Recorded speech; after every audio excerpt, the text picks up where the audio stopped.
గొర్రెపిల్లతో యుద్ధము చేతురు గాని గొర్రెపిల్ల ప్రభువులకు ప్రభువును రాజులకు రాజునై ఉన్నందునను తనతో కూడా ఉండిన వారు పిలువబడిన వారై ఏర్పరచబడిన వారై నమ్మకమైన వారై ఉన్నందునను ఆయన రాజులను జయించును. ఇంకోసారి చదువుతున్నాను. బైబిల్లో కలిగిన వారు లేనివారు శ్రద్ధగా గమనించండి. ప్రకటన 17:14 వీరు గొర్రెపిల్లతో యుద్ధము చేతురు గాని గొర్రెపిల్ల ప్రభువులకు ప్రభువును రాజులకు రాజునై ఉన్నందునను తనతో కూడా ఉండిన వారు పిలువబడిన వారై ఏర్పరచబడిన వారై నమ్మకమైన వారై ఉన్నందునను ఆయన ఆ రాజులను జయించును. ప్రార్థించేద్దాం. దయగల మా ప్రభువా, కనికరము గల తండ్రి, మీకు స్తోత్రం. మీ వాక్కులు మేము తెరచి చదువుకున్నాం. ఎంత గొప్ప భాగ్యం మీరు మాకు ఇచ్చారు. మీకు స్తోత్రం. బైబిల్ను తెలుగులో మేము చదువుకోగలిగిన భాషలో మాకు దయచేసినందుకు స్తోత్రం. దీని వెనక ప్రయాసపడిన భక్తులు ఇప్పుడు లేరు. వారు మీ దగ్గరికి వచ్చేశారు. కానీ వారు చేసిన పనిని మేము అనుభవిస్తూ సంతోషిస్తూ శ్రద్ధాభక్తులతో మీ మాటలు చదువుకొని భాగ్యాన్ని దయచేస్తున్నందుకు స్తోత్రం. చిన్నవాడు మీ దీన దాసుడు మీ పక్షాన్ని నిలబడి ఉన్నాడు. మరుగుపరిచి మా అందరికీ కూడా సమృద్ధి అయిన సహాయమును, మీ సందేశమును పరలోకము నుండి మా కొరకు విడుదల చేయండి. ఈ మీ దాసుని మీరు ఆదుకొనుమని, ఒక బోరగా మాత్రమే వాడుకొనుమని, సమస్తమైన మహిమ ఘనత ప్రభావాలు మీకు ఆరోపిస్తూ మా నమ్మదగిన యేసు ప్రభు నామముననే స్తోత్రించి అడుగుచున్నాము తండ్రి. ఆమేన్.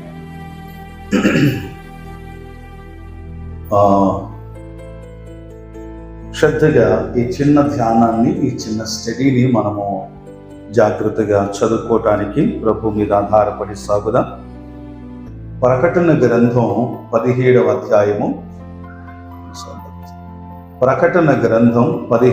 అధ్యాయము 14వ వచనాన్ని చదువుకున్నాము. ఇప్పుడు వచ్చినట్లు కూడా ఈ వచనాన్ని మీరు గమనించండి. 17:14 ఇక్కడ భవిష్యత్తులో జరగబోతున్న సంగతి వ్రాయబడి ఉంది. దేవుని గొర్రెపిల్లకు వ్యతిరేకంగా లేయబోతున్న రాజులు, ఆ రాజుల కాలములో, ఆ యుద్ధములో గొర్రెపిల్ల అనగా మన ప్రభు అయిన యేసుక్రీస్తు వారు ఎలాగున విజయాన్ని పొందబోతున్నాడు, ఆ విజయాన్ని పొందబోతున్న సందర్భంగా ప్రస్తావించబడిన మాట ఇప్పుడు చదువుకున్నాం. ఓకే, ఇప్పుడు ఏం విషయం ఏంటంటే, రాబో కాలములో ఈ భవిష్యత్తులో జరగబోతున్న సంఘటన ఇది. గొర్రెపిల్ల, బైబిల్లో గొర్రెపిల్ల అంటే ఎవరికి సూచన? మన ప్రభు అయిన యేసుక్రీస్తు వారు. యేసుక్రీస్తు వారు ముందున్న కాలములో సంఘం ఎత్తబడిన తర్వాత దేవుని ప్రజలు భూమి మీదకి రాబోతున్న సమయంలో రాజులతో యుద్ధము చేసే ఆ సందర్భంగా చెప్పబడిన మాట ఏంటంటే, ఆ రాజులను ఆయన జయించేది ఖాయం. నేను ఇంకా ఈ చరిత్రలోకి వెళ్ళడం లేదు, కానీ అంశం దగ్గరికి వస్తున్నాను. రాజులను జయించేది ఖాయం. అయితే ఆ రాజును జయించడానికి 2 కారణాలు ఇక్కడ ప్రస్తావించబడ్డాయి. ఒకటి, ఆయన ఎవరో చెప్పబడింది.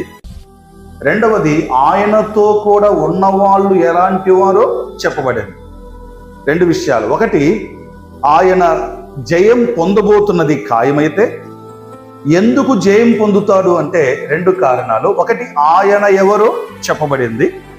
రెండవది, ఆయన వెంట ఆ యుద్ధములో ఉన్నవారు ఎవరో చెప్పబడింది. చూడండి 14వ వచనంలో ఆయన ఎవరట? వీరు గొర్రెపిల్లతో యుద్ధము చేతురు గాని గొర్రెపిల్ల ప్రభువులకు ప్రభువును రాజులకు రాజునై ఉన్నందున. గొర్రెపిల్ల ప్రభువులకు ప్రభు, 19వ అధ్యాయంలో కూడా ఆయన పేర్లలో ఒక పేరు ఏంటి? రాజులకు రాజు, ప్రభువులకు ప్రభు అని ప్రస్తావించబడింది. సో ఆయన పేరు మాత్రమే కాదు, ఇక్కడ యుద్ధము సంబంధంగా చెప్పిన మాట ఏంటంటే ఆయన జయం పొందబోతున్నాడు ఖచ్చితంగా, అందులో అనుమానం లేదు. మన ప్రభు విజయవీరుడు, జయవీరుడు. ఆయన జయం పొందటానికి కారణం ఏంటి అంటే ఆయన ప్రభువులకు ప్రభువును రాజులకు రాజై ఉన్నందున. ఇది మొదటి కారణం. ఆయన ఎవరో మనకు బైబిల్లో చాలా మాటలు ఉన్నాయి, సరే అవన్నీ కూడా ఇప్పుడు చూడలేదు. కానీ ఆయనతో ఉన్నవారు ఎవరో ఇక్కడ ప్రస్తావించబడింది. ఎవరంటే ఆయనతో ఉన్నవారు? చూడండి, తనతో కూడా ఉండిన వారు. 3 విషయాలు ఉన్నాయి ఇక్కడ. ఒకటి పిలువబడిన వారును, రెండవది ఏర్పరచబడిన వారును, మూడవది నమ్మకమైన వారైన ఉన్నందున దేవుడు ఆ రాజులతో యుద్ధంలో జయము పొందినాడు. ఆయన జయం పొందలేడు లేక పొందటానికి చేతకాని వాడు అని కాదు, ఆయన జయం పొందగలడు. కానీ విషయం ఏంటంటే ఆ జయానికి కారకులు ఎవరు అంటే ఒకటి ఆయనే కారకుడు, రెండవది ఆయన వెంట ఉన్న ప్రజలు కారకులు. ఇప్పుడు ఆయనతో ఉండే భాగ్యం ఈ ప్రపంచంలో దొరికింది మనకే కదా. అయితే మనము ఏమై ఉన్నామో, జయం పొందాలి అంటే ఏమై ఉండాలో లేఖనాలు స్పష్టంగా చెబుతున్నాయి. ఒకటి 3 మాటలు చెప్పండి. మొదటి మాట పిలువబడిన వారు, రెండవది ఏర్పరచబడిన వారు. ఓకే, అందరు చెప్పాలి మాట. ఒకటి పిలువబడిన వారు, 2 ఏర్పరచబడిన వారు, మూడవది నమ్మకమైన వారు. సరే, అందును బట్టి దేవుడు ఆ రాజుల కాలములో వారితో యుద్ధము చేయగా దేవునికి మహాకృప చేత వారు జయాన్ని పొందినట్లుగా మనం చదువుతాం. ఓకే, ఇప్పుడు అంశం ఏంటంటే ఇదంతా ధ్యానం చేయడం లేదు, ఇందులో ఒకే ఒక మాట, ఏర్పరచబడిన వారు. ఈరోజు మన అంశం ఏంటంటే ఏర్పరచుకోవడంలో ఉన్న దేవుని యొక్క పద్ధతి లేక ప్రణాళిక, ఏర్పరచుకున్న వారి ఎడల దేవునికి ఉన్న ఉద్దేశం. ఈ రెండిటిని ఈరోజు మనం వరుసగా ధ్యానం చేద్దాం. శ్రద్ధగా మీరు వినాలి. దేవునితో ఉండే భాగ్యం మనకు దొరకడమే ఒక మహా గొప్ప సంగతి, చిన్న సంగతి కాదు. కొన్నిసార్లు అక్కడక్కడ ఫోటోలు నేను చూస్తూ ఉంటాను. ఒకవేళ పెద్ద ఒక ఎమ్మెల్యేనో లేక ఎంపీయో లేకపోతే పెద్ద అధికారో మన ఊరికి వచ్చాడు అనుకోండి, లేక మనం ఎక్కడైనా కలిసామనుకోండి, ఆయనతో ఉండటం లేక ఆయన పక్కలో నిలబడి ఫోటో తీసుకుంటే ఆ ఫోటో తీసి ఏం చేస్తాం చెప్పండి? ఫోటో తీసుకొని ప్రేమ కట్టించుకుంటాం, ఎవరొచ్చినా చూపిస్తాం. ఒక మహా గొప్ప వ్యక్తి, మన దృష్టిలో గొప్ప వ్యక్తి అయిన ఒక వ్యక్తితో కలిసి మళ్ళీ ఆయన మనకెళ్ళేది చూసిండడు, ఊరికి ఆడ ఉండింటాడు, పక్కన పోయి నిలబెంటే ఫోటో తీయని అడిగింటాం, ఇక ఆ ఫోటోనే అంత పెద్దగా మనం చేసుకుంటాం. కానీ ఇప్పుడు దేవుడు మనలను, ఎన్నిక లేని మనలను, ఏ యోగ్యత లేని మనలను ఆయన తనతో పెట్టుకుంటున్నాడు. ఎంత గొప్ప భాగ్యమో చూడండి. ఇది దొరకడానికి కారణం ఏంటి అంటే మనం ఏర్పరచబడిన వారము గనుక. ఆ ఏర్పాటును మనం ఎరిగి సంగతిని మనం అర్థం చేసుకోరండి. మనం ఎప్పుడు లేక ఎలాగో ఏర్పాటు చేసుకున్నాడు, ఒకటి మొదటి భాగంగా చూద్దాం. ఎందుకు ఏర్పాటు చేసుకున్నాడో చూద్దాం. కొత్త సంగతులు ఏం కాదు, ఉన్న విషయాలను మనం వరుసగా ఆలోచన చేస్తూ ముందుకు వెళ్దాం రండి. పరిశుద్ధ గ్రంథంలో ఆయన మనల్ని ఏర్పాటు చేసుకున్ననే మాట అంటుండగానే మీకు ఒక వచనం గుర్తొస్తారు. ఎప్పుడు ఏర్పాటు చేసుకున్నాడు మనల్ని ఆయన? చెప్పాలందరూ. జగత్తు పునాది వేయబడక మునిపే. తర్వాత ఎగ్జాక్ట్లీ ఎవరు అంటున్నారా? ఎవరిలో ఏర్పాటు చేసుకున్నాడు ఆయన మనల్ని? క్రీస్తులో ఏర్పాటు చేసుకున్నాడు. మీరు శ్రద్ధగా వినాలి. ఎక్కడుంది ఈ మాట? ఎఫెసీ పత్రిక 1వ అధ్యాయం తెరవండి. ఎలాగూ ఏర్పాటు చేసుకున్నాడు ఆ సంగతులను మనము అర్థం చేసుకుందాం. ఎందుకో ప్రభు నా హృదయంలో ఉంచిన ఈ కొద్ది మాటలను శ్రద్ధగా మనం ఆలకించడం ఆశీర్వాదకరం. ఎఫెసీ పత్రిక 1వ అధ్యాయము 4 నుండి 6 వచనాలు కలిసి ఉన్నాయి. రైట్? ఈ 4 నుండి 6 వచనాల్లో దేవుడు మనల్ని ఏర్పాటు చేసుకున్న విధానము ప్రస్తావించబడింది. ఏర్పాటు చేసుకున్నటువంటి విధానం ప్రస్తావించబడింది. చూడండి, 4 నుండి 6 వచనాల్లో ఇలాగుంది. ఎట్లనగా,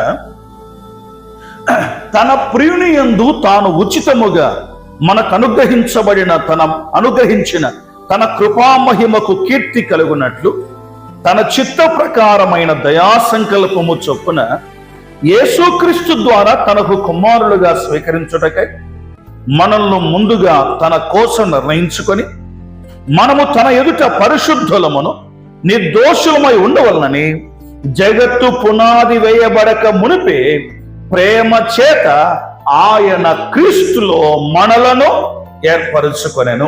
ఓకే, ఇవి వచ్చిన మనకు తెలిసిందే కదా. ఇది చూడండి, ఇటు విందాం.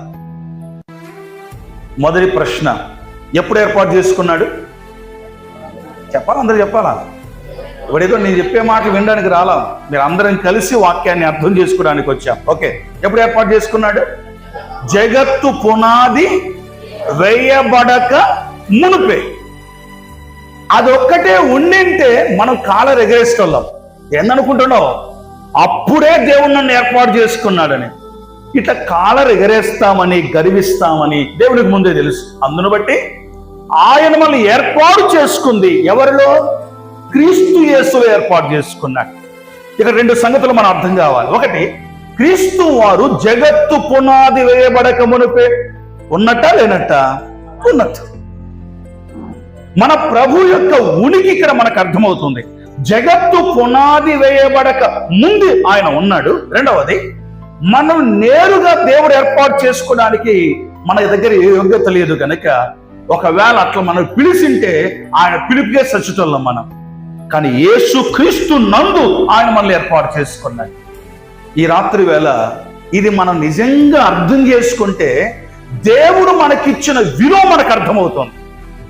అసలు మన దగ్గర ఏ విలువ ఉంది? వాస్తవంగా ఏమీ లేని వారమైన మనలను దేవుడు తన మహాకృప చేత జగత్తును, ఈ ప్రపంచంలో దేన్ని, ఆదామును ఎన్నో రోజు చేసినాడు దేవుడు? నేనేందో లోతైన ప్రశ్న అడిగినట్టు అటు చూస్తున్నాను. నాకు ఆదామును దేవుడు ఎన్నో రోజు చేసినాడు?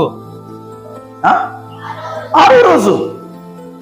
5 రోజులు సృష్టి చేసి అంతా అయిపోయిన తర్వాత 6వ రోజు చేశాడు. వాస్తవంగా మనుషుల్ని చేసింది 6వ రోజే, కానీ మనుషుని గురించి దేవుడు ఆలోచన చేసింది మాత్రం ఇది ఏది చేయక ముందే ఆలోచన చేశాడు. పిల్లరా, ఎంత గొప్ప భాగ్యం మనకు దొరికిందో, దేవుడు మనకిచ్చినటువంటి విలువ ఎంత గొప్పదో ఈ వచనాల్లో మనం అర్థం చేసుకుంటాం. దేవుని మహాకృప చేత ఆయన ఏర్పాటు జగత్తు పూర్వమే. ఇప్పుడు ప్రశ్న, జగత్తు పునాది వేయబడక ముందే క్రీస్తు ఉన్నాడు అయితే ఆయనలో మనల్ని ఏర్పాటు చేసుకోవడానికి ఆ క్రీస్తు ఏమై ఉండాలి? ఆయన వధించబడినట్లయితేనే మనము క్రీస్తులో కనబడతాము దేవునికి. అవునా? ప్రకటన గ్రంథం 13వ అధ్యాయం మనం ఎరిగిన సంగతి. 8వ వచనంలో ఎప్పటి నుంచి వధించబడిన వాడిగా ఉన్నాడంట ఆయన? జగదుత్పత్తి మొదలుకొని వధించబడినట్లుండిన గొర్రెపిల్ల అని ప్రస్తావించబడింది. ప్రియులారా, ప్రభు నామమున జ్ఞాపకం చేస్తున్నాను, దేవుని ప్రియులమైన మనం తన మహాకృప చేత దేవుడు మనల్ని ఏర్పాటు చేసుకోవడంలో వధించబడిన గొర్రెపిల్ల. 13వ అధ్యాయము 8వ వచనమైన ఒకసారి చూడండి. ప్రకటన గ్రంథం 13వ అధ్యాయం 8వ వచనము గమనించండి. 13:8 చదవండి.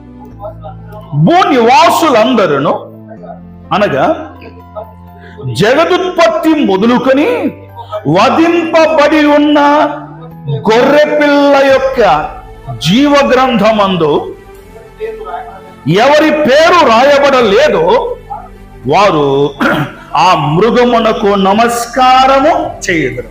అర్థమవుతుంది మాట? జగత్తు పునాది వేయబడక ముందే క్రీస్తులో మనల్ని ఏర్పాటు చేసుకున్నాడు అంటే మనకేమర్థమైంది? మనం ఆరాధిస్తున్న దేవుడు నిన్న మొన్నటి వాడు మాత్రం కాదు, ఆయన జగత్తు ముందే ఉన్నవాడు.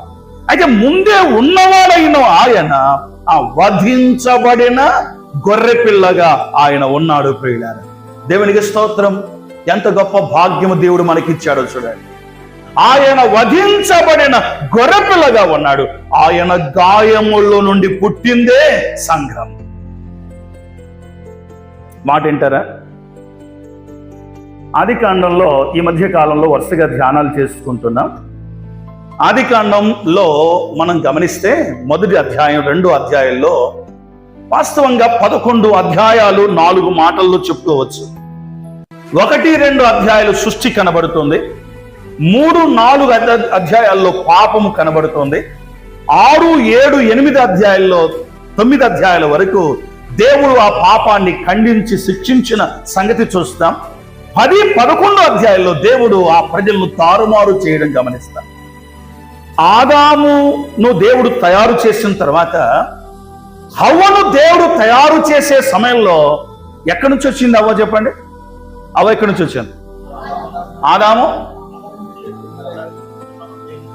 ఆదాములో నుంచే వచ్చింది.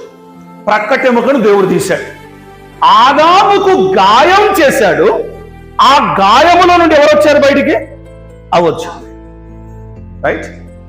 ప్రభు అయిన యేసుక్రీస్తు వారు మన కొరకు గాయపరచబడడం వలన ఆ గాయము నుండి వచ్చిందే సంఘం. ఆదాము గాయము నుండి అవ్వ వచ్చింది. అయితే నాకు ఇప్పుడే సాయంత్రం వస్తూ వాక్యం చదువుతున్నప్పుడు అనిపించింది, ఆ మాట చదువుతుండగా, దేవా, ఆదాము గాయం చేసి ఆదాము గాయము నుండి అవ్వను బయటకు తీసిన తర్వాత ఆ గాయాన్ని దేవుడు ఏం చేశాడంట? పూడ్చివేశాడు. కానీ యేసుక్రీస్తు గాయం మాత్రం అలాగే మన కొరకు నిలబడి ఉంది. దేవుడు మనల్ని ప్రేమించిన విధానం, అందుకే క్రీస్తు యేసులో మనం ఏర్పాటు చేయబడుతున్నాము అన్న ఆ సంగతిని గమనించినప్పుడు మన బతుకుల్లో ఆ వణికి భక్తితో జాగ్రత్తగా ఆ ఏర్పాటును మనం అర్థం చేసుకోవాలి.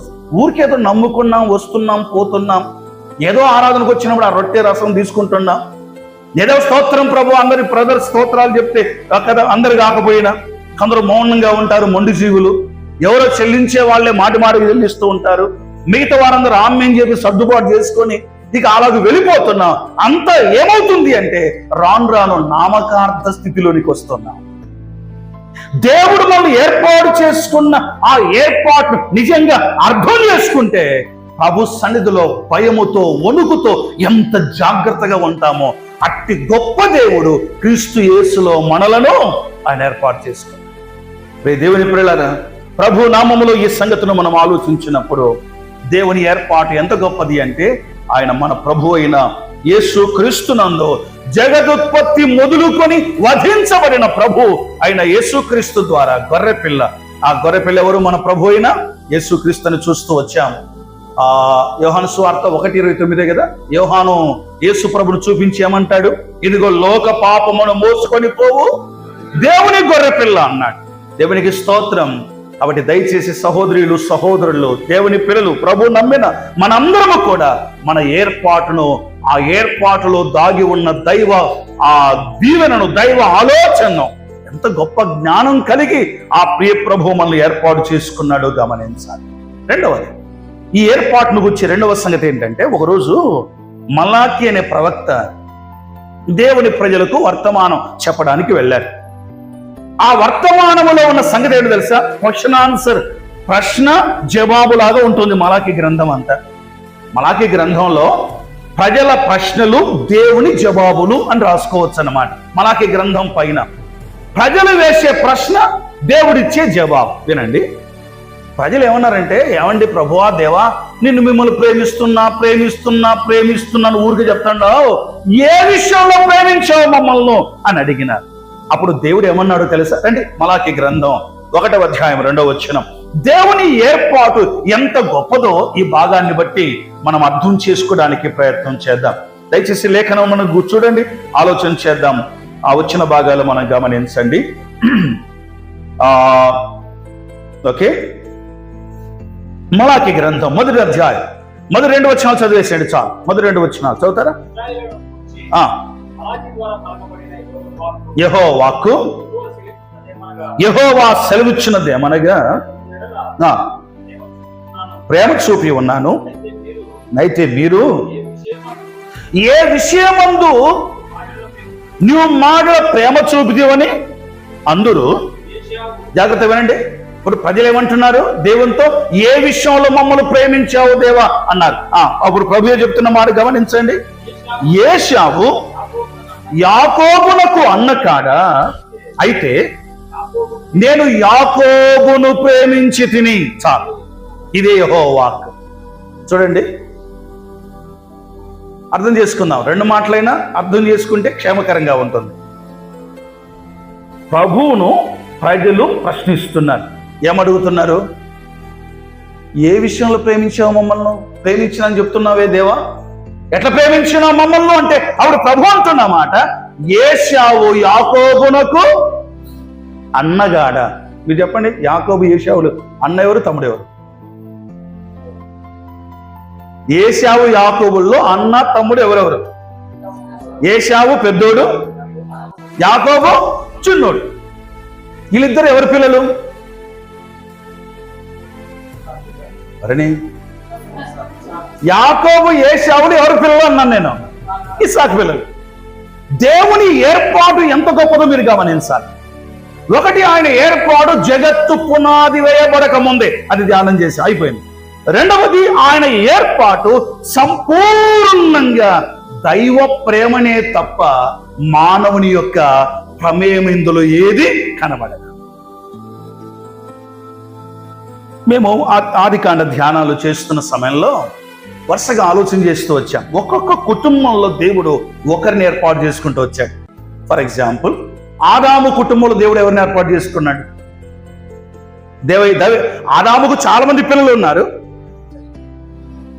హేబెలు కాదు, హేబెలు ఆల్రెడీ చనిపోయి. హేబెలు తర్వాత పుట్టినవాడు షేతును దేవుడు ఏర్పాటు చేసుకున్నాడు.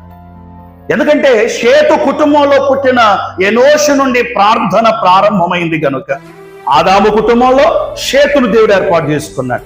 ఓకే, నెక్స్ట్ ఏ కుటుంబం కనబడుతుంది మనకు? నోహు కుటుంబం. నోహు కుటుంబంలో దేవుడు ఎవరిని ఏర్పాటు చేసుకున్నాడు? నోహు కుటుంబంలో దేవుడు ఎవరిని ఏర్పాటు చేసుకున్నాడు? షేమును ఏర్పాటు చేసుకున్నాడు. ముగ్గురు పిల్లలు నోహుకు, హాము, షేము, యాపేత. ఒకడు ఏం చేశాడు? వాళ్ళ నాన్న వస్త్రహీనుడిగా ఉన్నప్పుడు వెళ్ళడం జరిగింది. వాళ్ళ నాన్న వాడిని శపించాడు, మిగతా ఇద్దరిని ఆస్వాదించాడు. అయితే బైబిల్లో వంశావళి క్రమంలో షేతు వంశావళే ప్రస్తావించబడింది, మిగతా ఎవరు వంశావళి ప్రస్తావించబడింది? ఇప్పుడు చెప్పండి, ఆదాము కుటుంబంలో ఎవరు? షేతు. రెండవది నోహు కుటుంబంలో ఎవరు? షేము. ఆ తర్వాత తేరహు కుటుంబంలో చాలా మంది పిల్లలు ఉన్నారు, కానీ అందులో అబ్రహామును మాత్రమే దేవుడు ఏర్పాటు చేసుకున్నాడు. అబ్రాహాము కుటుంబంలో ఎవరిని ఏర్పాటు చేసుకున్నాడు? చెప్పాలి. ఇస్సాకును. ఇస్సాకు కుటుంబంలో ఎవరిని ఏర్పాటు చేసుకున్నాడు? యాకోబును. ఇప్పుడే చదువుకున్నాం. యాకోబు కుటుంబంలో దేవుడు ఎవరిని ఏర్పాటు చేసుకున్నాడు? జనరల్ గా వచ్చే ఆలోచన ఏంటంటే, యాకోబు కుటుంబంలో బెస్ట్ క్యాండిడేట్ ఎవరండి మనకు కనబడేది? యోసేపు కనబడతాడు. కానీ దేవుడు యోసేపుని ఏర్పాటు చేసుకోలేదు. యోసేపు పవిత్రుడు, పరిశుద్ధుడు, ఫలభరితమైన వాడు. యోసేపు దేవుడు చిన్న స్థితి నుంచి అంచెలంచెలుగా పైకి ఇవన్నీ ఖాయమే, కానీ తాను భూమి మీదకి రావడానికి దేవుడు ఎవరిని ఏర్పాటు చేసుకున్నాడు? యూదాను దేవుడు ఏర్పాటు చేసుకున్నాడు. ఇప్పుడు చెప్పాలి, మీరు ఏ విషయంలో మమ్మల్ని ప్రేమించావు దేవా అని ప్రజలు అడుగుతుంటే, బాబు ఏశావు యాకోబునకు అన్న కాడా? అన్నను నేను ఏర్పాటు చేసుకోవాలి జ్యేష్ఠుణ్ణి, కానీ ఏశావును విసర్జించి నేను యాకోబుని ఏర్పాటు చేసుకున్నాడు.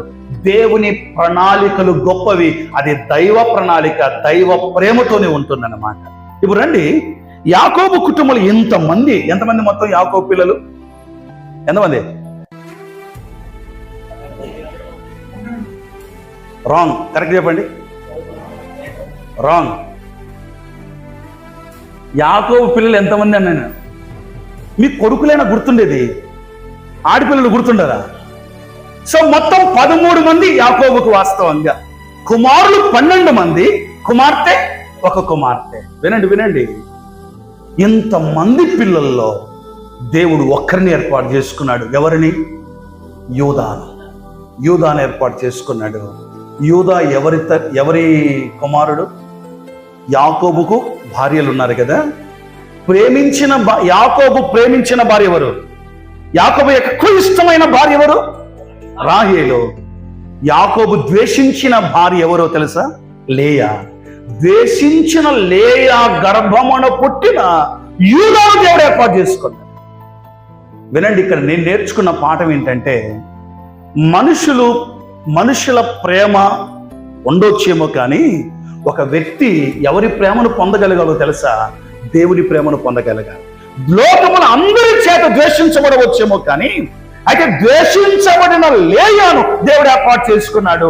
లేయా గర్భమును పుట్టిన యూదాను దేవుడు ఏర్పాటు చేసుకున్నాడు. పిల్లరా, వినండి, దేవుని ఏర్పాటు మానవ మనస్సులకు, మానవ ఆలోచనలకు అందనంతగా ఉంటుంది. మామూలుగా అయితే పెద్దోడు ముఖ్యమైన వాడు అంటారు మన ఇళ్లలో కానీ, లేక మన ఆలోచనలో కానీ పెద్దోడు ముఖ్యమైన వాడు అంటారు. కానీ దేవుని ప్రణాళిక మాత్రం పెద్దోడు చిన్నోడని కాదు, ఆయన ప్రేమను పొందగలిగిన వారికి మాత్రమే ఆ ఏర్పాటు ఉంటుంది. ఈ విషయాలు లేఖనాలు స్పష్టంగా మనకు తెలియజేస్తా ఉన్నాయి. పిల్లరా, అందుకే కొరింథీ మొదటి పత్రిక 1:26 ఉంటుంది, మిమ్మల్ని పిలిచిన పిలుపును చూడండి. మీలో లోకరీతిగా కనులైన వారిని పిలవలేదు, కానీ ఎన్నిక లేని వారిని దేవుడు వచ్చాడు. గుర్తుపెట్టుకోండి, నన్ను ఎంతగానో ఆదరించినటువంటి ఆ మాట ఏంటంటే, నిషేధించబడిన రాయి ఏమైంది చెప్పండి? అందరూ చెప్పాలి. నిషేధించిన రాయి మూలకు తలరాయి. పనికిరాదని పడేసింటాడు. ఇంకొకరు చూసుకోండి, పనికిరాదని పడేసింటారు. మనుషులకు పనికిరాదే కానీ ఒకరోజు వస్తుంది, ఏ రాయిని అక్కడికి రాదు పక్కన పడేశారో దాన్ని తీసుకుని వచ్చి మూలరాయిగా, తలరాయిగా ఉంచగలిగిన వాడు మన ప్రియ ప్రభువారు. ఇది మన ఏర్పాటు, దేవుడు మనకు చూపించిన గొప్ప ఏర్పాటు. పిల్లరా, భూమి మీద లోకంలో మన స్థితులు ఏ విధంగానే ఉండవచ్చేమో, లోకంలో మన పరిస్థితులు ఏ విధంగానే ఉండవచ్చేమో, కానీ దేవుడు తన మహాకృప చేత ఆ మహా గొప్ప దేవుని ఏర్పాటును ఆలోచన చేసినప్పుడల్లా ప్రభుని ఎంతగానో స్తుతించాలో ఆలోచన చేయండి. కాబట్టి మన ఏర్పాటు పద్ధతి మనం చూసాం. ఒకటి, జగత్తు పునాది వేయబడక మునిపే క్రీస్తులో. రెండవది, కేవలం ప్రేమ చేత మాత్రమే దేవుడు మనల్ని ఏర్పాటు చేసుకున్నాడు.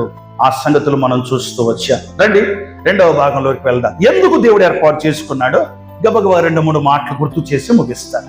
మన ఏర్పాటు అర్థమైంది కదా? దేవుని యొక్క ఏర్పాటు గుర్తు మరొకసారి చెప్తున్నాను.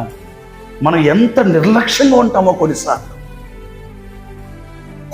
ఆదివారం ఆరాధనకు వచ్చే సమయంలో కావచ్చు, దేవుని మందిరంలోకి వచ్చే సమయంలో కావచ్చు, ఏదో మన ఇంట్లోకి పోయినట్టు, మన సొంత ఇంట్లోకి పోయినట్టు, మన మన మన మన మన సొంతమైనట్టుగా ఎంత నిర్లక్ష్యంగా ఎప్పుడైనా పోవచ్చు, ఎక్కడైనా ఉండవచ్చు, అవసరమైతే మధ్యలో లేచిపోవచ్చు. ఎందుకుంటున్నారు ఇది?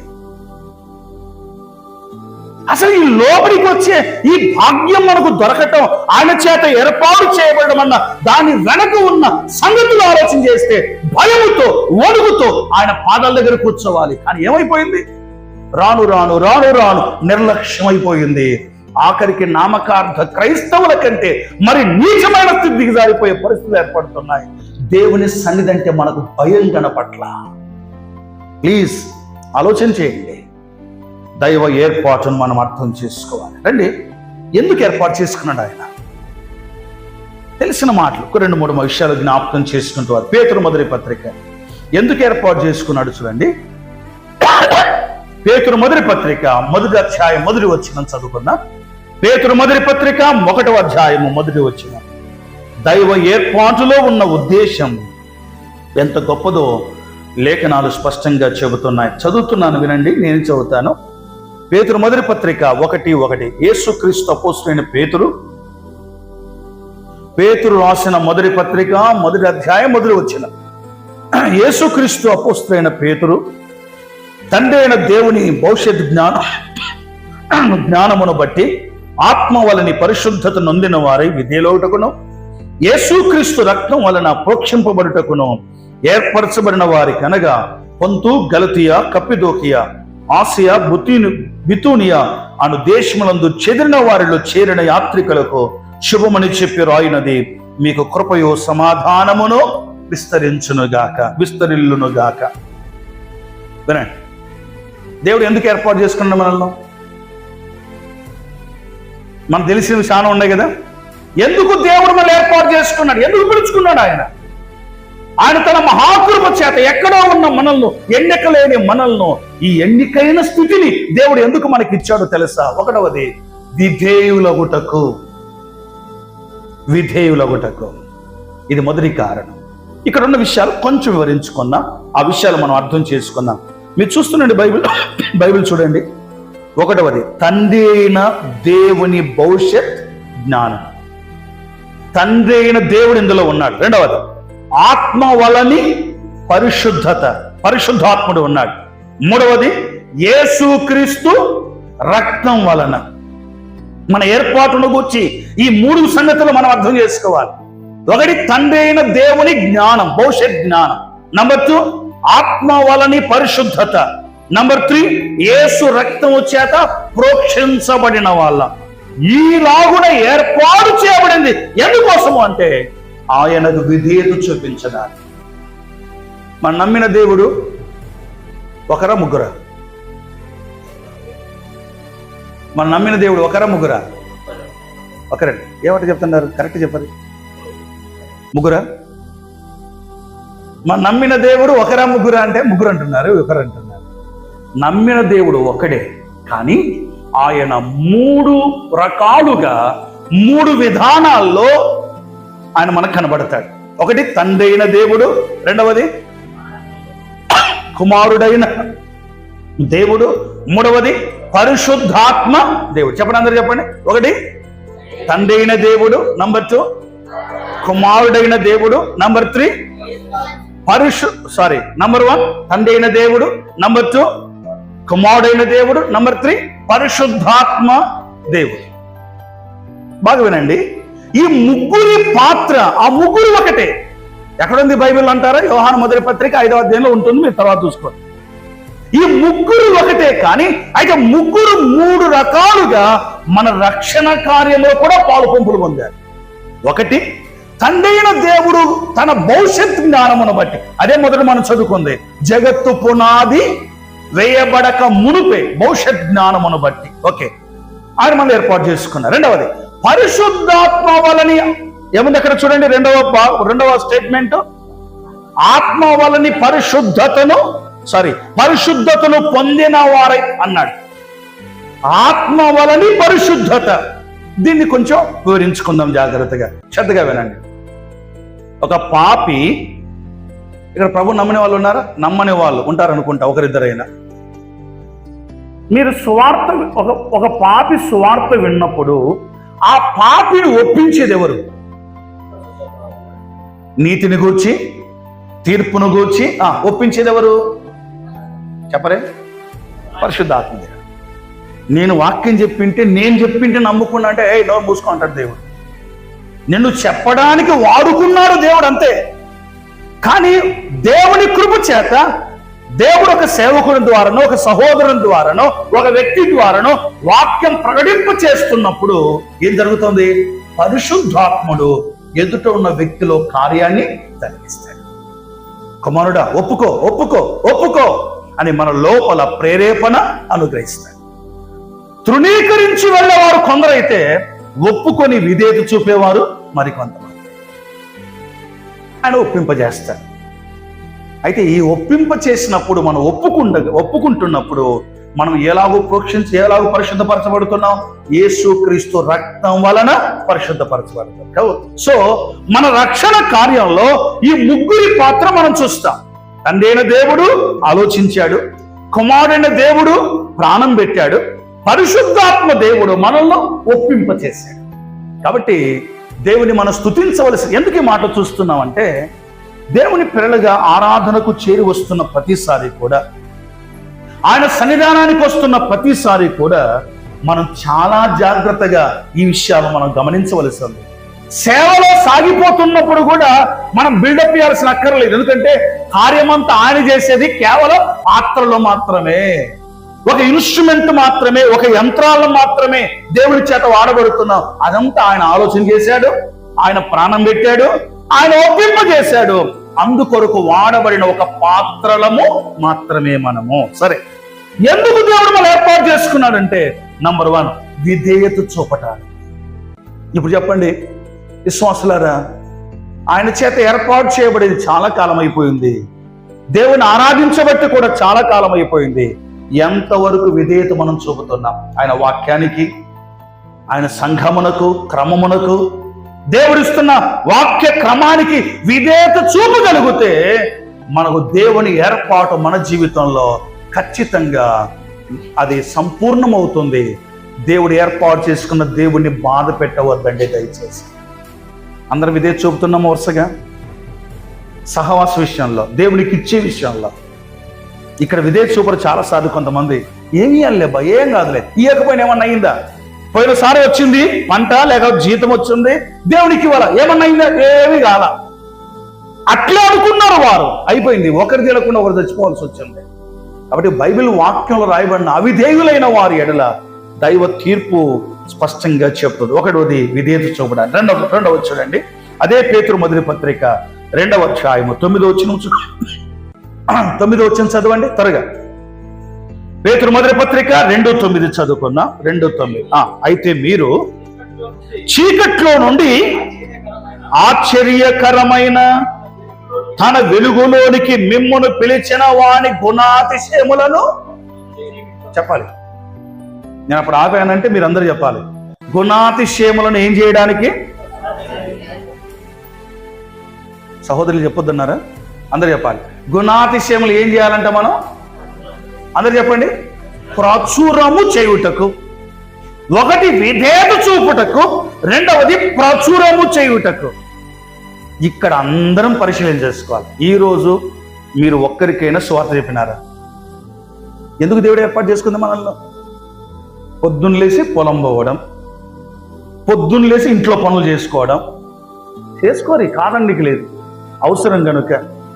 మనము దేవుడి చేత ఏర్పాటు చేయబడి ఇంతకాలం అయింది. ఆయన గూర్చి ఎంతమందికి మనం ప్రకటిస్తున్నాం? ఎంతమందికి సువార్త ప్రకటిస్తున్నాం? మీ స్థానిక సంఘానికి ప్రభు నామమున మాట చెప్పనివ్వండి. సువార్త ఏదో 2వ శనివారం అప్పుడు విజ్ఞాపనప్పుడు చేయడం పెద్ద సంగతి ఏం కాదు. అది ఏం పెద్ద సంగతి కాదు. సంఘంలో సువార్త ప్రకటన ప్రతి వారము ఖచ్చితంగా ఉండాల్సిందే. అది ప్రకటించకపోతే ఇంకెందుకు మనం?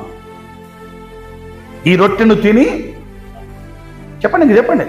పోయిన ఆదివారము బలలో పాలు పొందిన వాళ్ళందరూ చేస్తారు, ఏమని కాదు. పోయిన ఆదివారం బలలో పాలు పొందిన వాళ్ళందరూ చాలా వందనాలు సేదించారు.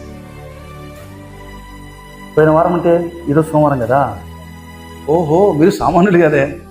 నేను అనుకుని ఇప్పటికే వారం అయిందేమో, ఇది వారం ఆఖరిలో అనుకుంటున్నాను. సరే, అటు పోయిన వారం ఆరాధనలో పాలు పొందాం. పోయిన ఆదివారం నిన్న కూడా ఆరాధనలో పాలు పొందాను. మాట చెప్పండి, ఊరికి తినడమేనా? రొట్టె తినడం, రసంలో తాగడం, ఇంతేనా? ఇంటికాడ చేసుకుని తిని సరిపోయేదు. ఆ రొట్టెను తిని ఆ పాత్రను త్రాగునప్పుడు మన బాధ్యత ఏంటో తెలుసా? ఖచ్చితంగా కొందరికైనా స్వార్థను ప్రకటించాలి. పోయిన వారంలో వినండి, పోయిన వారంలో ఒక్కరికైనా స్వార్థ ప్రకటించకుండా మళ్ళీ నెక్స్ట్ వారంలో ఎట్లా రొట్టె తింటారు, ఎట్లా రసం తాగుతారు? ఆయన బలలో ఎట్లా పాలు పొందుతాం? ఆయన శరీరమే, ఆయన రక్తమే, దానికి సాదృశ్యంగా ఆయన జ్ఞాపకం చేసుకోవడానికి ఇవ్వబడిందే. ఎందుకంత నిర్లక్ష్యం? ఎట్లయిపోయిందంటే రాను ఇంకా ఆఖరికి ఎట్లయిపోయిందంటే రాను ఆఖరికి ఏమోలేనా, ఏదో లేక పోతున్నాం వస్తున్నాం అనే పరిస్థితికి వచ్చిందే తప్ప మనం సీరియస్గా తీసుకోవట్లా. ప్లీజ్, మీకు వందనాలు చేసి చెప్తాను, 2 చేతులు ఎత్తి చెప్తున్నాను. కొంచెం దేవుని పని చేయండి. కొంచెమన్నా 4 కరపత్రి పోతారాడు టీ తాగడానికి. ఏమంటారు దాన్ని, రోడ్డు మీదకి పోతారే, ఒక 4 పత్రికలు పట్టుకొని పోయి ఒక 4గురికి ఇచ్చి ఏసయ్య నమ్మండి అన్న ఆ 4గురితో చెప్తే మిమ్మల్ని పొరుస్తారా? మిమ్మల్ని చంపుతారా? దేవుడు మనల్ని ఇంత ప్రేమతో, ఇంత జ్ఞానంతో, ఇంత భవిష్యత్ జ్ఞానంతో మనల్ని ఏర్పాటు చేసుకుంది. ఎందుకో తెలుసా? ఆయన గాయముల నుండి పుట్టిన వాళ్ళం మనం. ఎందుకు ఏర్పాటు చేసుకున్నాడు అంటే, 1 ఒబీడియన్స్, విధేయత చూపడానికి, 2 ఆయనకు వచ్చి ప్రచురించడానికి. ప్లీజ్ ఆలోచన చేయండి సహోదరులారా. మీ పనులు మీకు అయిపోయినాయి, మీ సంసారాలు, మీ పొలాలు, మీకున్న బాధ్యతలు మీకు అయిపోయినాయి, కానీ ఒక్క దినమైన వారంలో దేవుని కోసం ఒక్క సమయమైన కొన్ని గంటలైనా వెచ్చించి ప్రచురం చేయటం ఆశీర్వాదకరం. లేఖనాలు స్పష్టంగా చెబుతున్నాయి, దేవుని వాక్యం స్పష్టంగా జ్ఞాపకం చేయబడుతుంది. ఒకటి, విధేయత చూపడానికి. రెండు, ఆయన గురించి ప్రచురించటానికి. మూడో మాట, ప్రభు చెప్పిన మాట గుర్తు చేసి ముగిస్తాను. యోహాను సువార్త 15వ అధ్యాయం 16వ వచనంలో ఫలించడానికి. 15వ అధ్యాయం 16వ వచనం ముందు చూస్తారా, చదువుతారా? చదువు యోసేపు. యోహాను సువార్త 15వ అధ్యాయం 16వ వచనం. మీరు నన్ను ఏర్పరచుకొనలేదు, నా పేరట. ఓకే, ఫలించుటకును నీ ఫలము నిలిచి ఉండుటకును మిమ్మల్ని ఏర్పరచుకొని నియమించి తిని. మనం మీరు గమనించాలి, దేవుడు మనం ఎందుకు ఏర్పాటు చేసుకున్నాడు అంటే, వినండి వినండి, ఎందుకట? మీరు ఫలించడానికి, మీ ఫలము నిలిచి ఉండడానికి. ఫలములను వస్తాయి పాట. ఫలములను కోరెను ప్రభువే తన జనులను, ఫలింప కృప చూపును. ఆ పల్లవి మీరు గమనించారా? ఫలములను కోరెను, చెప్పండి, ప్రభువే ఎవరిని? తన జనులను. ఆ నెక్స్ట్ పదం ఏమి చెప్పండి? పాడితేనే వస్తుందా, మామూలుగా చెప్పడానికి రాదా? ఫలములను కోరెను ప్రభువే తన జనులను, ఫలింప కృప చూపును. ఫలములను కోరెను, కాని ఫలములను దాచెదవేమో, కఠిన శిక్ష పాలయ్యదవేమో. అద్భుతమైన పాట. ఫలములు కోరుతున్నాడు ప్రభు. మళ్ళీ ఏర్పాటు చేసుకుని ఎందుకోసం అంటే, మూడో కారణం చెప్పండి, ఫలించటానికి. చెప్పండి, ఎంతవరకు ఫలించాం మనం? ఎక్కడున్నో గొంగులి అంటే వేసిన కాడే ఉన్నట్టు అనిపిస్తుందే తప్ప ఆత్మ సంబంధమైన ఫలాలు, ఆత్మ సంబంధమైన వృద్ధి ఏమాత్రం మనలో కనబట్లేదు. పిల్లరా, భూమి మీద దేవునికంటూ ఏదైనా సంపద ఉందా అంటే మనమే ఆయన ఆస్తి. భూలోకంలో 33వ కీర్తనలో ఒక మాట జ్ఞాపకం చేస్తాను చూడండి. 33వ కీర్తన, మాట చదివి ముగిద్దాం. 33వ కీర్తన 12వ చరణం చూడండి, చదువుతారా? 33వ కీర్తన 12వ చరణం. ఈ చిన్న మాట మన మనసులో భద్రం చేసుకుందాం. ఆ మాట చదివినప్పుడు నాకు నిజంగా ఆశ్చర్యం అనిపించింది. చదవను. యెహోవా తమకు దేవుడుగా గల జనులు ధన్యులు. బాగుంది. ఆయన తనకు స్వాస్థ్యముగా ఏర్పరచుకొను జనులు ధన్యులు. ఈ మాట మీకు అర్థమైందా? ఇప్పుడే సాయంకాలం బయలుదేరి వస్తున్నప్పుడు కారులో చదువుకున్నవి వచ్చినాం. ఇంతకుముందు చదవలేదు, ఇప్పుడే చదివాను. తీర చూస్తే అండర్లైన్ చేశాను కానీ అంత ఆలోచన చేయలేదు. ఏముందని ఆ వచ్చిన చెప్పండి? యెహోవా దేవుడుగా. ఈ మందిరంలో ఎక్కడ ఉందా వచ్చిన? మా మందిరంలో ఉంది. యెహోవా దేవుడుగా గల జనులు ధన్యులు. ఇది మనకు బాగా కంఠోపాఠమే. నెక్స్ట్ ఉన్న మాట చూసారా? తర్వాత నెక్స్ట్ లైన్ ఏముందండి? 33:12 వచనంలో, ఆయన తనకు స్వాస్థ్యముగా ఏర్పరుచుకొను జనులు ధన్యులు. ఎవరు ధన్యులు? దేవుణ్ణి, యెహోవా దేవుడుగా గల జనులు. రెండవది, ఆయన తనకు స్వాస్థ్యముగా ఏర్పరచుకొను జనులు. అంటే భూమి మీద దేవునికి ఏమైనా ఆస్తి ఉందంటే ఎవరు ఆస్తి చెప్పాలి? మీరు ఆలోచన చేసిన నాకు నిజంగా సంతోషమైన దేవా, ఏం భాగ్యం ఇచ్చావే మాకు. పరలోకంలో యేసుప్రభును పలకరించి, ఏమండి యేసయ్య, పరలోకంలో ఉన్న నీవు ఏమన్నా భూమికి పోయొచ్చావు కదా, భూమి మీదకి పోయొచ్చావు కదా, ఏమన్నా సంపాదించుకున్నావా అంటే ప్రభు ఏమంటాడు? ఇదిగో ఈ ప్రజలందరూ నా ఆస్తి, నేను సంపాదించుకున్నాను లేదు. ఆయన ఆస్తిగా ఈ లోకంలో మనం ఉన్నాం. ఎంత జాగ్రత్తగా ఉండాలి చూడండి, ఎంత విలువ ఉందో మనకు చూడండి. ఈ విలువను కాపాడుకుందాం. ఆయన చేత ఏర్పరచబడిన ఆయన స్వాస్థ్యం చిన్న సంగతి కాదు. ఆయన స్వాస్థ్యమైన ప్రజలం. దైవ ఏర్పాట్లు ఎన్నడూ మర్చిపోవద్దండి. ఆ ఏర్పాట్లు జీవిద్దాం, అర్థం చేసుకొని భయభక్తులతో ప్రభుని ఆరాధిద్దాం. ఆయన ఎందుకు ఏర్పాటు చేసుకున్నాడో ఆ ఉద్దేశాలు 3 చెప్పుకున్నాం. ఒకసారి చెప్పండి అందరూ. ఒకటవది ఎందుకోసం ఏర్పాటు చేసుకున్నాడు? మీరు మర్చిపోతే 10 వరకు ఇట్టి చెప్తుంటా. నంబర్ 1 ఎందుకు ఏర్పాటు చేసుకున్నాడు? గట్టిగా విధేయులగుటకు. చెప్పండి అందరూ చెప్పండి. ఎందుకు ఏర్పాటు చేసుకున్నాడు దేవుడు మనల్ని? విధేయత లేకుండా ఉంటే దేవుడికి కోపం వస్తుంది. వినయ విధేయత భక్తి, ఇది స్త్రీల కోసం కదా. వినయ విధేయత భక్తి స్త్రీకి అలంకారం, యోగ్యత కలిగిన భార్య భర్తకే కిరీటం. వరుస చెప్తాను చూడండి. పురుషుడు ఎవరి విధేయత చూపించాలి? అంత సల్లగా చెప్తుండారు. పురుషుడు దేవుని విధేయత చూపించాలి. స్త్రీ ఎవరికి విధేయత చూపించాలి? భర్తకు విధేయత చూపించాలి. పిల్లలు ఎవరికి విధేయత చూపించాలి? తల్లిదండ్రులు. ఈ వరుస ఏ కుటుంబంలో ఉంటుందో ఆ కుటుంబం ఒక చిన్న పరలోకం లాగా ఉంటుంది. మళ్ళీ చెప్తున్నా, ఒక భర్తగా నేను దేవుడికి విధేయత చూపిస్తాను, భార్యగా భర్తకు విధేయత చూపించాలి, పిల్లలుగా తల్లిదండ్రులకు విధేయత చూపించాలి. ఈ వరుస కరెక్ట్గా ఏ కుటుంబంలో ఉంటుందో ఆ కుటుంబం ఒక చిన్న పరలోకం లాగా ఉంటుంది. విధేయత ఒకటవది. రెండవది ఎందుకోసం దేవుడు ఏర్పాటు చేసుకున్నాడు? ప్రచురించటానికి. చెప్పకుండా ఎట్ట మీరు అన్నం తింటున్నారు నాకు అర్థం కాదు. యేసయ్యను గురించి చెప్పకుండా ఈరోజు ప్రభువును గూర్చి ఒక్కరికైనా, ఈరోజు యాక్చువల్గా జరిగింది ఏంటో తెలుసా? చాలా అలసిపోయాను, బయటికి రాలేదు. బయటికి వెళ్ళాలని ప్రయత్నం చేశాను కానీ కుదరలేదు.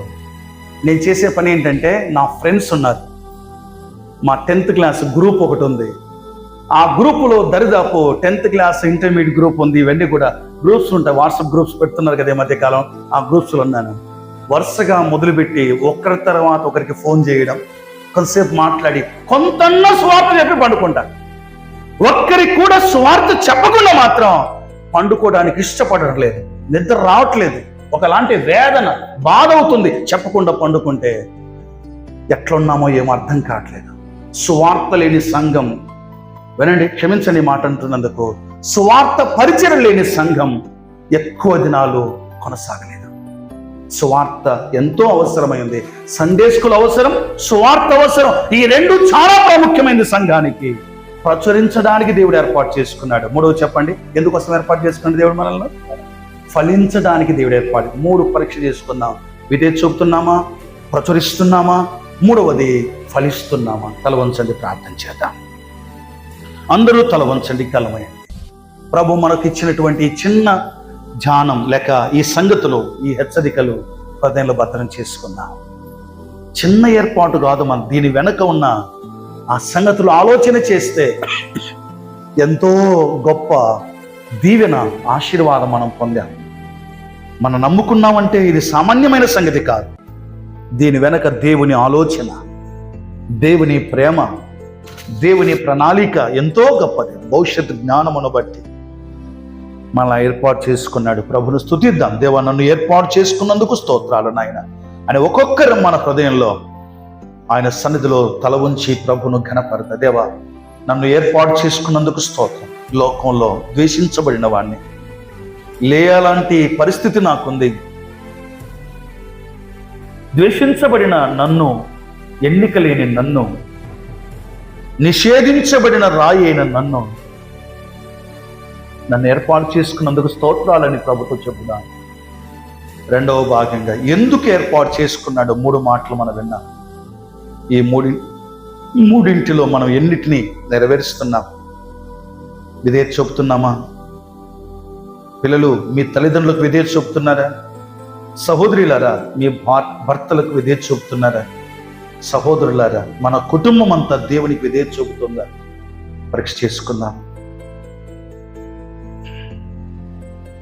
ఆయన గురించి మనం ప్రచురించడంలో, ప్రకటించడంలో ఎంత వెనకబడ్డా లేదు, సువార్తని లేదు. ఆయన కొరకు ఫలించడంలో ఎంత వెనకబడ్డాం పరీక్ష చేసుకున్నాం. ప్రేమగల మా తండ్రి, చెప్పబడిన ఈ మాటలు దీవించండి. మీ కృప చేత మా హృదయాల్లో భద్రం చేయమని, మీ ఉన్నతమైన ఏర్పాటును బట్టి మనసారా స్తుతిస్తూ ప్రభు అయిన యేసుక్రీస్తు నామమున స్తోత్రించి ప్రార్థించి వేడుకొనుచున్నాము తండ్రి. ఆమేన్. ఆమేన్. అందరికి వందనాలు.